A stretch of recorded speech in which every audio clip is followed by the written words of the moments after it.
భారత్ మీద పర్యావరణమైనటువంటి విషయం చిమ్మే ప్రయత్నం ప్రారంభమైంది. ఎందుకంటే ఇప్పుడు అమెరికా, యూరప్ దేశాలలోనేమో కాస్ట్ ఆఫ్ లివింగ్ ఎక్కువ.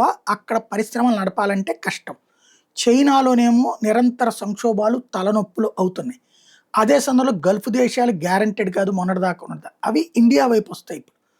అలా వచ్చేటటువంటి వాళ్ళకి ఇక్కడ పిఎల్ఐ లాంటి పెర్ఫార్మెన్స్ లింక్డ్ ఇంటెన్సివ్స్ ద్వారా డెవలప్ చేసే ప్రయత్నం చేస్తుంది ప్రభుత్వం. దాన్ని కంట్రోల్ చెయ్యాలంటే ఏంటయ్యా అంటే, ఇప్పుడు భారతదేశంలో పర్యావరణం కరెక్ట్ లేదు. ఈ యూరప్ కంట్రీస్‌కి సంబంధించినోళ్ళు ఎక్కడ పరిశ్రమలు పెట్టాలనుకుంటారంటే కాలుష్యం లేని చోట. ఇక్కడ ఈ కాలుష్యాల లెక్కలు విచిత్రమైనటువంటి లెక్కలేస్తారనమాట.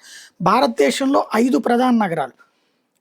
లోని అట, అట్లాగే ఢిల్లీ అట, బైర్నిహాట్ అట, గజియాబాద్ అట, ఉలా అట.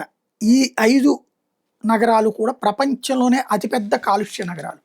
ఇంత పెద్ద విశాల భారతదేశంలో ఎక్కడో ఒక 5 ఊళ్ళల్లో పొల్యూషన్ ఉంది అని చెప్పి, టోటల్ భారతదేశం ప్రపంచంలోని టాప్ 10 పొల్యూటెడ్ సిటీస్‌లో భారతదేశంలోనే 5 ఉన్నాయి అనేటటువంటి ప్రచారం వెనకాల ఉండే ఉద్దేశం భారతదేశపు ఎదుగుదలకి అడ్డుకోవడం.